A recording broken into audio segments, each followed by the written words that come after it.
अब हम लोग चलते हैं प्रश्न संख्या 2.1 पर। नीचे दिए गए त्रिक, पहला क्वेश्चन है, नीचे दिए गए त्रिकों में से पाइथागोरस के त्रिक पहचानिए, कारण सहित लिखिए।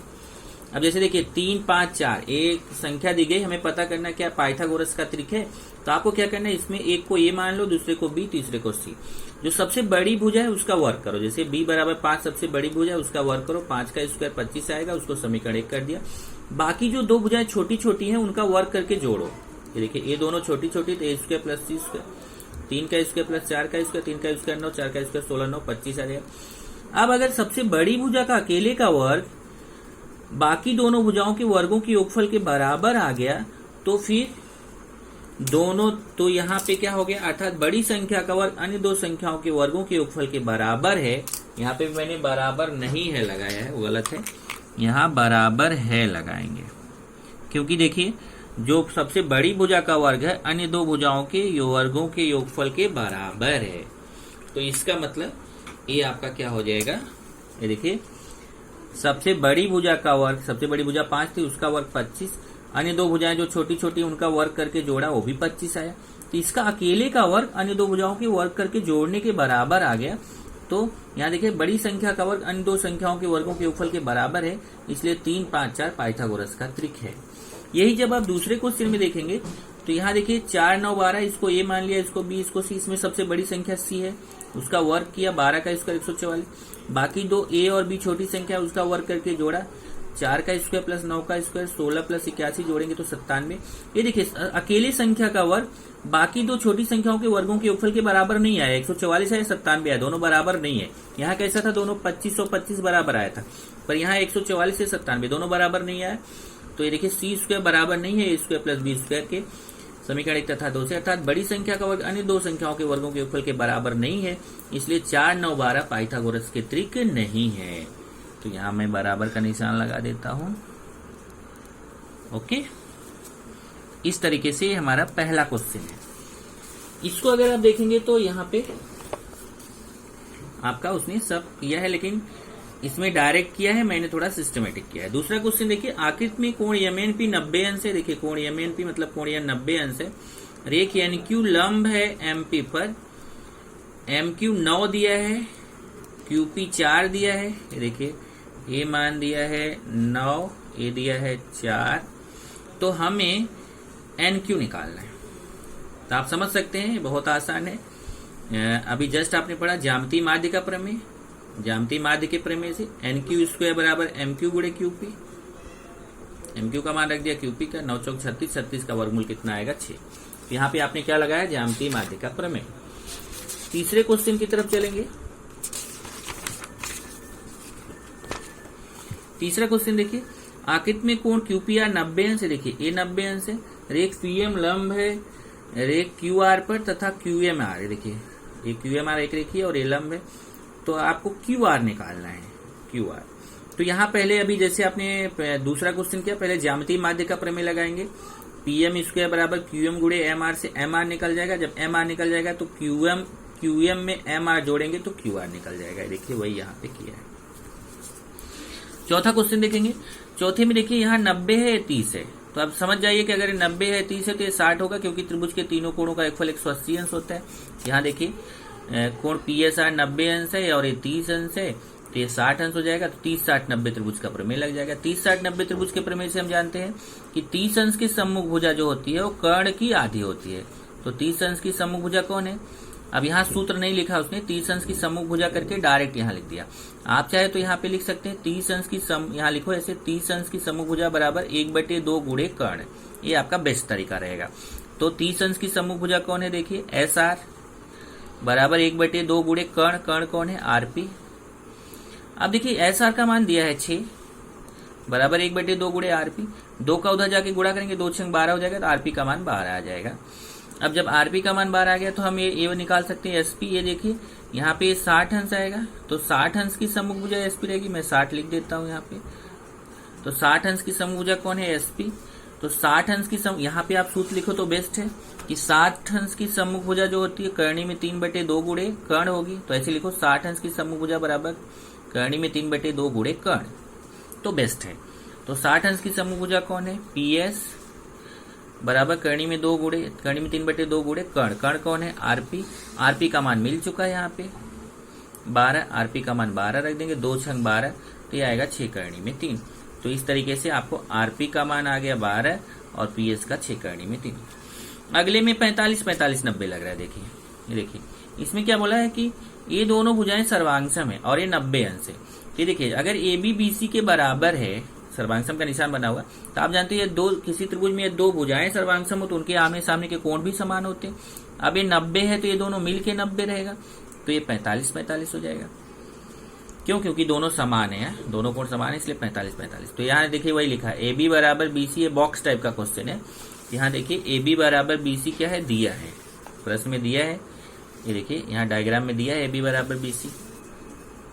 तो फिर कोण ए कोण कितना हो जाएगा? कोण ए 45 अंश हो जाएगा। यहाँ लिखा है कोण बी ए सी बॉक्स, तो कोण बी ए सी कितना हो जाएगा? 45 अंश हो जाएगा। जब 45 अंश हो जाएगा तो फिर हम ए 45 अंश के ए बी 45 हो जाएगा, ए बी 45 हो जाएगा। तो यहाँ 45 45 90 त्रिभुज के प्रमेय से ए बी और बी सी दोनों का मान उतना ही आएगा। देखिए ए बी बराबर बी सी बराबर क्या बताया था सूत्र? 1/करनी में 2 गुणे कर्ण। देखिए 1/करनी में 2 गुणे कर्ण। कर्ण कौन है? यहाँ पे ए सी है। 1/करनी में 2 गुणे ए सी। यहाँ पे क्या करेंगे? मान रखेंगे 1/करनी में 2 गुणे ए सी। ए सी का मान यहाँ से रख दीजिए। देखिए यहाँ पे ए सी का मान दिया हुआ करनी में 8, ए सी का मान यहाँ पे करनी में 8 रख देंगे और फिर इसको काटेंगे। एक करनी में 8 का मान निकालेंगे, इसको 2 गुणे 2 करोगे तो इसका मान 2 करनी में 2 आएगा। फिर करनी में 2 कटेगा तो आंसर कितना आ जाएगा? 2 आ जाएगा। छठवां क्वेश्चन है किसी वर्ग के विकर्ण की लंबाई 10 सेमी, उसकी भुजा की लंबाई तथा परिमिति ज्ञात कीजिए। अब देखिए यहाँ पे विकर्ण दिया है, इसकी भुजाएं निकालना है। तो मान लेते हैं इसकी भुजाएं x है। देखिए तो सारी भुजाएं x हो जाएंगी। तो यहाँ पाइथागोरस का प्रमेय लगा देंगे। ये देखिए ए बी और B C, A B B C C D A D सब आ जाएगा x। तो केवल ये त्रिभुज लेके इसमें पाइथागोरस प्रमेय लगाएंगे। A B square plus B C square बराबर ए सी स्क्वायर। ए सी का मान 10 रख दिया, ए बी का x, बी सी का x स्क्वायर कितना हो जाएगा? 2x square. 2 का इधर आके भाग देंगे, 10 का स्क्वायर 100, 2 का इधर आके भाग देंगे तो 100/2 50 आएगा। 50 का वर्गमूल निकालेंगे तो 5 करनी में 2, वर्गमूल निकालना आपको आता है। तो ये देखिए भुजा आ गई 5 करनी में 2।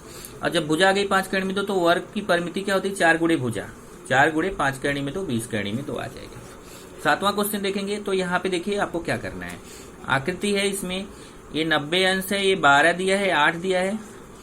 तो हमें easy F D E F निकालना है। देखिए एक तो ईजी निकालना, तो ईजी की निकालने के लिए हम ज्यामितीय माध्य का प्रमेय लगाएंगे। ज्यामितीय माध्य का प्रमेय क्या है? एफ जी स्क्वायर बराबर डी जी गुणे जी। तो ज्यामितीय माध्य के प्रमेय से हमें क्या मिल जाएगा? जीई मिल जाएगा। फिर जीई में डीजी जोड़ देंगे तो ये पूरा डीई मिल जाएगा। ओके, तो यहाँ पे अभी हमें क्या क्या निकालना है? जोड़ने की वजह से जरूरत भी नहीं है कि जब हम ज्यामितीय माध्य से जीई निकाल लेंगे, ये देखिए ज्यामितीय माध्य से ईजी निकाल लिया 18, तब हम 2 बार पाइथागोरस का प्रमेय लगाएंगे। देखिए पहले ए बी, यहाँ पे भी तो समकोण त्रिभुज ही बनेगा।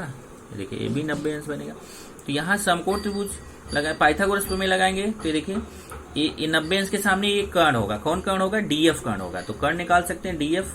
और इस त्रिभुज में भी पाइथागोरस का प्रमेय लगाएंगे। अभी ए हमें मिल चुका है, ये 12 है, तो इधर भी 90 अंश के सामने कर्ण ईएफ निकाल सकते हैं। तो एक बार इस त्रिभुज में पाइथागोरस का प्रमेय लगा के कर्ण डीएफ निकाल सकते हैं, एक बार इस त्रिभुज में पाइथागोरस का प्रमेय लगा के कर्ण ईएफ निकाल सकते हैं। देखिए 2 बार यहाँ पे पाइथागोरस प्रमेय लगाया, पाइथागोरस प्रमेय आपको मिल गया।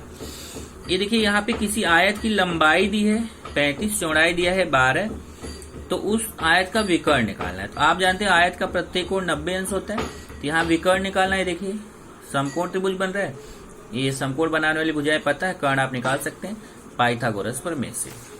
9वां क्वेश्चन देखेंगे। आकृति में एम या भुजा क्यू आर का मध्य बिंदु है, कोण पी आर क्यू 90 अंश है, तो सिद्ध करो कि P Q square equal to 4pm square minus 3pr square. तो यहाँ पे देखिए ये आपका सिद्ध करने वाला क्वेश्चन है, तो बेस्ट रहेगा कि इसने दत्त साध्य नहीं लिखा है, आप बेस्ट रहेगा कि आप यहाँ पे दत्त लिखो, साध्य लिखो। दत्त में क्या आएगा कि आकृति में एम या भुजा क्यू आर का मध्य बिंदु है, कोण पी आर क्यू 90 अंश। साध्य में क्या आएगा? P Q square equal to 4pm square minus 3pr square. तो ये दत्त और साध्य आप लिखिए, मैं बोलूंगा यहाँ पे, तब हल ना लिख के उपपत्ति लिखेगा।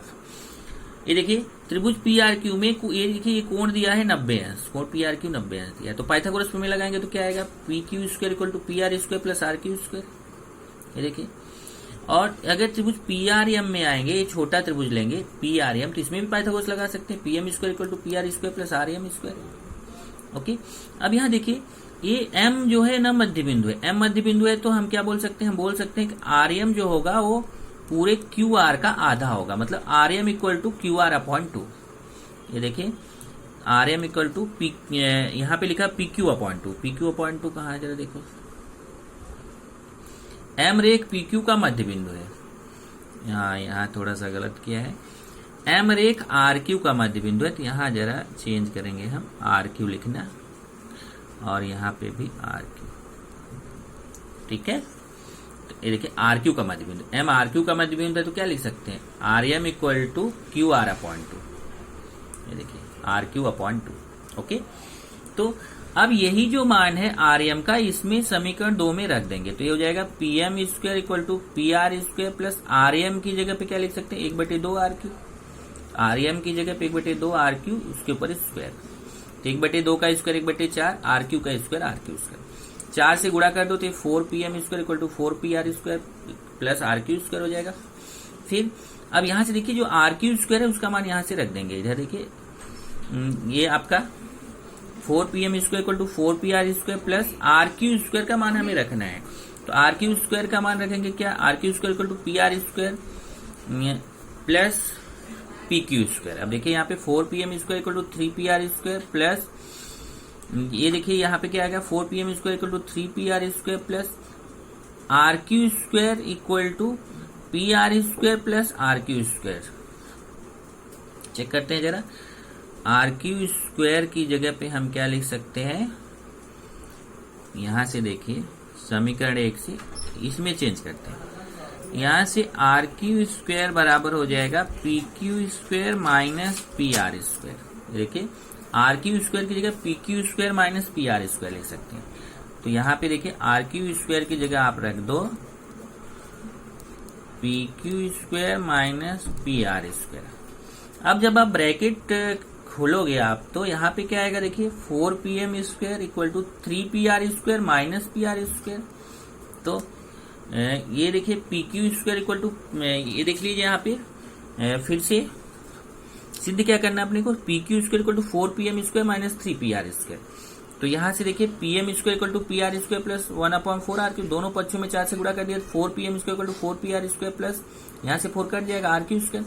अब यहाँ देखिए 4pm स्क्वायर इक्वल टू, इसमें जरा चेंज किया है, चेंज क्या किया है वो मैं आपको दिखा देता हूँ एक बार फिर से, सही था यहाँ पे,